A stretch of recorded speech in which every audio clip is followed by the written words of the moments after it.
Hey Scorpio, welcome. I am Meredith and I am here with a message for you about Mercury retrograde. We're simply tuning into the cards to discover how you can make the most of this Mercury retrograde, which begins April 21st officially and comes to conclusion on the 14th of May. So today is Friday, the 21st of April, 2023. And at the moment, the sun and the moon are both in the sign of Taurus. Yesterday, we had a new moon solar eclipse in Aries. And, oh yeah, the sun moved signs into Taurus. Happy birthday to the Taurus folks who are watching the Scorpio reading. And yes, let's get into your message. Very interesting shuffle. So far, the tarot deck, one of the oracle decks we're using, all of your cards have come out in multiples. There's still another oracle deck we're going to use during the course of the reading, so we'll see what happens there. So kind of fascinating that the cards have stacked up like this for you. There's quite a lot of message here on the table for you. First set of 3 cards. How can Scorpio make the most of Mercury retrograde? Your first card is the High Priestess. Well, listen to your intuition. Consult your inner oracle before taking any kind of action. And I like the High Priestess as a first card out for Scorpio because I have a lot of Scorpios in my world. And what I've come to know of them, first and foremost, they are exceptionally intuitive, deeply so. And they're quiet about that intuition at times. And that's some of the mystery of Scorpio. You know that they know, but you're not sure. You want them to talk about what you know they know. Interesting. What this really means is Scorpio knows how to be very discreet and knows how to keep something in their own heart. And my feeling here, just seeing the High Priestess first out, excuse me, is that there is something significant that has come to Scorpio's attention through their intuition. And I feel it's something, excuse me, I feel it is something to take action on, and you're just not talking about it right now. Let's see why, because the next card in the set is Karma. That's Judgment. That's the Judgment card, number 20. Oh, look. Eclipse energy. And if I recall correctly, there was something about a ring of fire around this most recent eclipse. Check that out for yourself. That was yesterday's cosmic forecast. And, you know, I'm also noticing, look, it's here on the moon as well. I saw this in one of the other readings. The Karma card came out, and I thought it was the moon itself because it does so much look like the moon card. Though, definitely the eclipse energy has brought something to the surface. When we see the Judgment card, we're answering a call. There is an inner calling, and we are responding to it. Scorpio, you're responding to it intuitively. I do feel like it's something you've kept under wraps. I feel like it's a conversation you would like to have, and the atmosphere may not yet be receptive to what it is you have to say. And the next card is the King of Swords. Oh, but you will say it. You will speak it. With discernment and clarity and wisdom. There will be no question to the meaning of what Scorpio is bringing into the light. No one's going to have to ask, for real? Are you serious? Deadly serious would be Scorpio's answer. And that's exciting. So let's see what the next cards are. This feels like a bit of an adventure in development. Here we have the Ace of Coins. Yes, because this is the doorway ace. This is the new beginning, fresh start, in the answering of this calling here on the Judgment card and moving through the doorway of opportunity that the Ace of Coins offers with great confidence. You're going to go through that doorway like a King of Swords. Using your self-mastery, using your wit, tuning into the intuitive wisdom. What comes with this card? Whoa, look at that. Because you're all about cultivating the love, joy, bliss, happiness that flows out of the Ace of Cups. What an amazing pairing of cards, especially when we're sitting here with the High Priestess and the Judgment card together. This is Scorpio listening deeply to the inner truth of their own intuitive wisdom and taking action like a king on that wisdom. Let's see where it's all going. You've got 4 in this set. First, you have the 4 of Pentacles. Okay, so something has been somewhat stagnant for a while, and now you've got these intuitive messages coming your way to take action, and you're doing it. You're doing it quietly, though, and the sense I'm getting out of that is the reason you're quiet about it is because perhaps you were verbose about something that you were taking action on at another time, and it did not necessarily fulfill. Now the Judgment card is showing up again, so it's come back around for reconsideration. And rather than talk about it all over town, we'll say, to all your friends, your family, your friends, you're keeping it close until you feel that it's got enough. I'm hearing tangibility. I don't know if that's even a word. Tangible, yes, but tangibility, I'm not sure. You're not talking about it until it's showing something, that there's evidence, I suppose. I don't feel that you need any kind of confirmation for what you're up to, though. You really don't want to hear anything from anyone that refutes what you know to be true and right, and what you are decisively taking action upon right now. So for right now, you're a little bit quiet, keeping everything kind of close to the chest here, sitting on your abundance, your abundant inspired idea, and then my feeling is you'll know when just the moment is right to speak on it. Look at this. Here's the 8 of Cups, eclipse card. This is one of the eclipse cards for me in tarot. So definitely there's something about the eclipse energy of yesterday that's influencing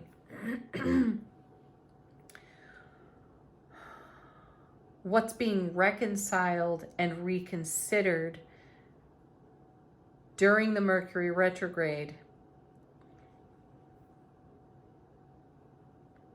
coming from your intuitive discernment and a decision to take action once more on something that fulfills you. Because on the 8 of Cups, we're moving in the direction of the 9 of Cups. That's where we're headed there. So with the Ace of Cups and the Ace of Coins sitting right here, you've got your eye on a very fulfilling life experience. A total life upgrade is what I'm sensing here.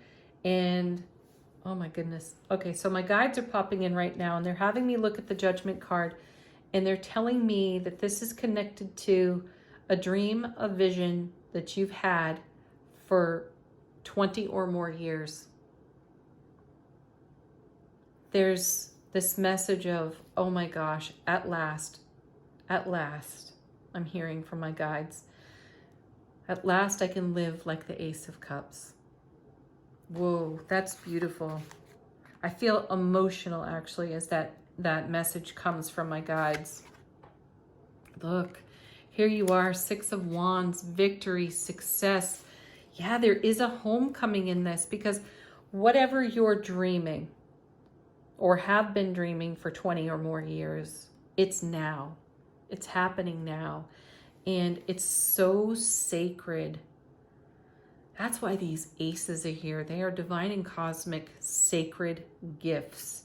And you can add this ace to the 8 and create the 9 of cups, which is the fulfillment of dreams, wishes, manifestations.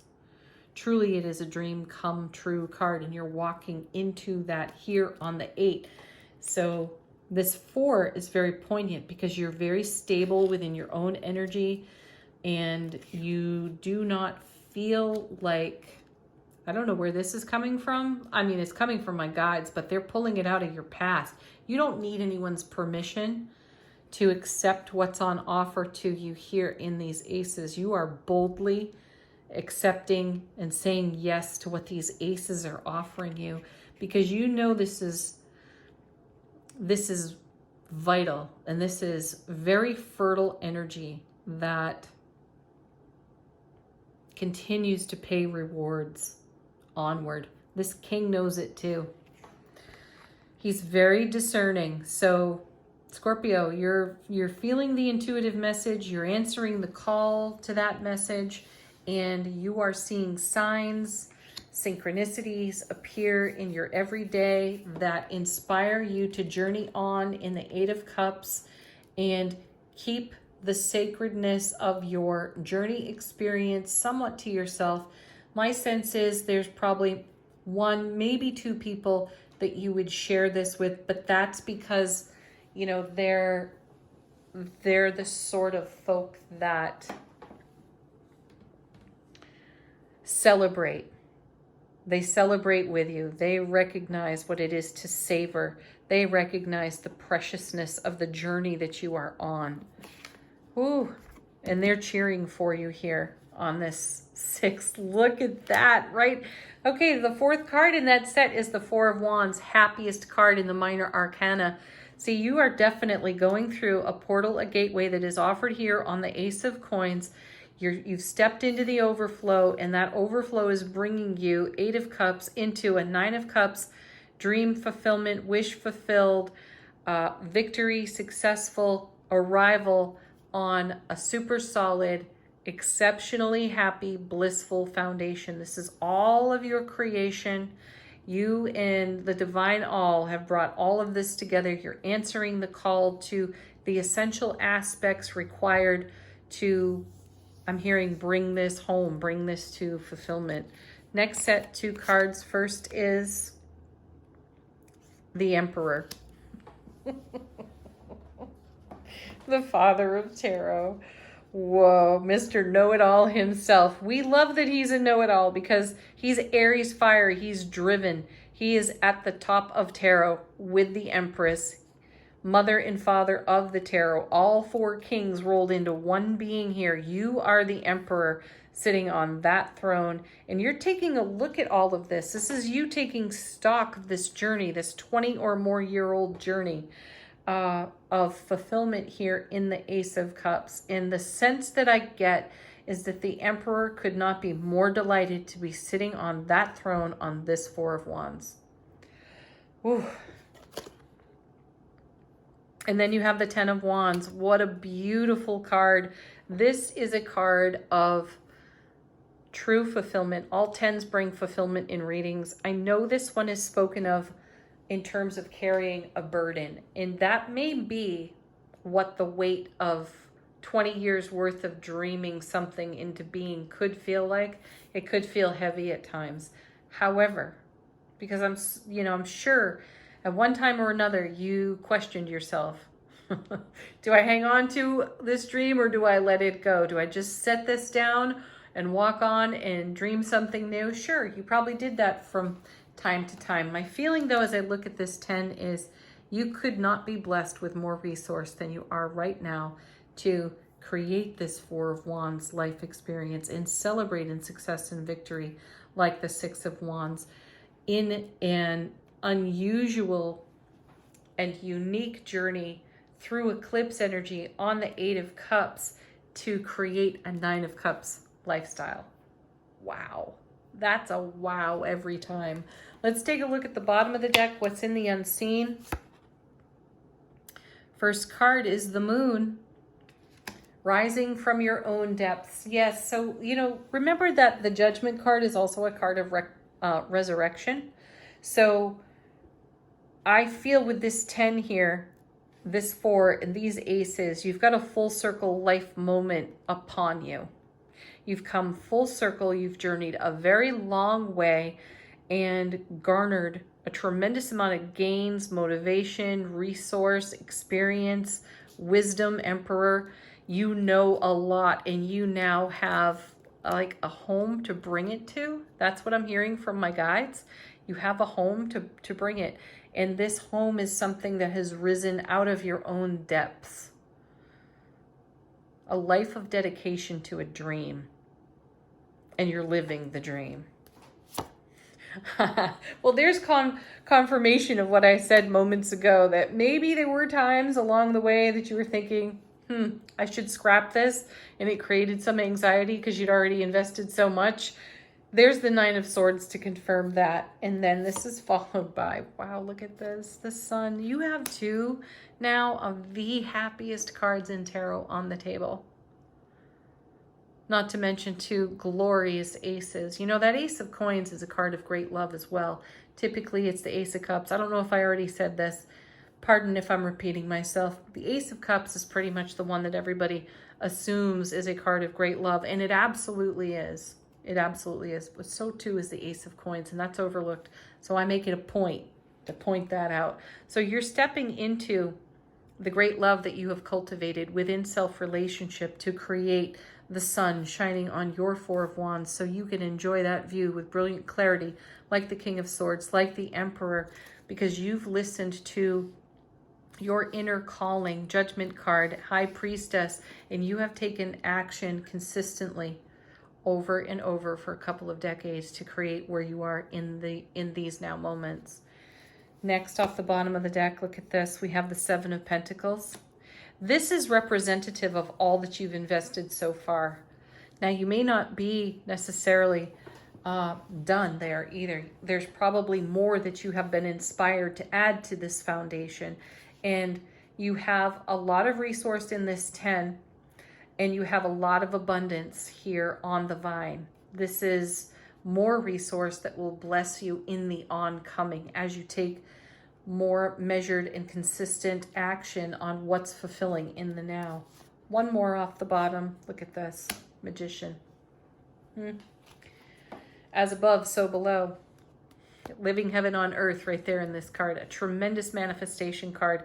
And this is one of those cards that says, yes, you've done it. You've made it. So keep going, because there's a whole lot more to experience and to celebrate. Next deck, we have the Tea Leaf Oracle. It's a fun deck to shuffle. There's 200 cards here. So what's in the tea leaves for Scorpio? And how might they make the most of Mercury retrograde this go round?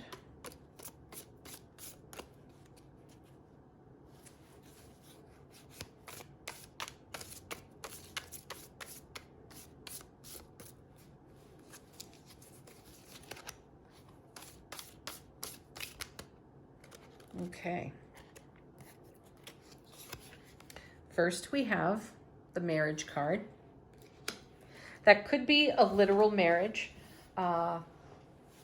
Maybe that's something that's going on here with your aces and your 4 and the Sun.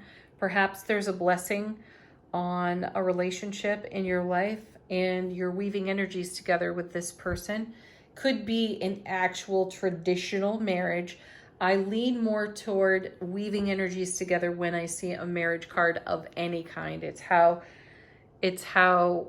we do the journey and how we apply our resource and how we bring our self-relationship to every situation, and then what meets us there. Next, you have December, a timing card. So this month may be of great importance to you. You'll know what that is when you see it. You might want to look back at this past December as well. There may be something that was taking place in December 2022 that is influencing the now. The next card you have here is, oh, look at this. Broom. new home, new attitude. See, there's that Four of Wands right there. Something in the Six of Wands too. Coming home to one's own heart space, living happily on their own foundation. So there's something that's either being made new in the home that you currently live in, or you are potentially making a move.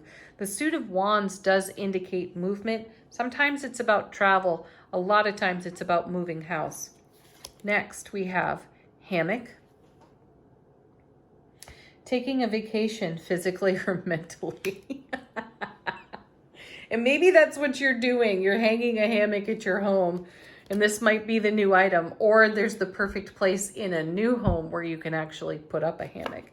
And then we have kite. Oh, vacation. So there is the potential for vacation. That has shown up twice here. Maybe you began dreaming about a vacation back in December and it's upon you now. All right, from an animal spirit deck I do not know the name of, I simply asked what animal spirits are in support of Scorpio as they navigate this current Mercury retrograde. And your first card is Elephant, greatness. Personally, this is one of my most favorite animals on the planet. The message here is love is your strength. Leadership is your path. Yeah, leadership. King of Swords, Emperor. Your wisdom inspires everyone you meet. You can overcome any challenge. You will naturally and easily achieve success. Great confirmation in this card to many of the cards that are here for you. And then your next one, Dolphin, play. Swim in the happy joy of living. Inhale confidence and exhale fear. Dive into your wisdom. Ooh, hey, rising from the depths over here. Go with the flow. We definitely have this message now repeated and confirmed in the Judgment and High Priestess card. Dive into your wisdom. Your wisdom has risen from your own depths, intuitively so, to bring you the kind of greatness that you are witnessing in these cards. Thank you so much, Scorpio, for tuning in. Do hit the like button. It's deeply appreciated here. Check out the daily messages on the channel as well, and enjoy your Mercury retrograde. Namaste.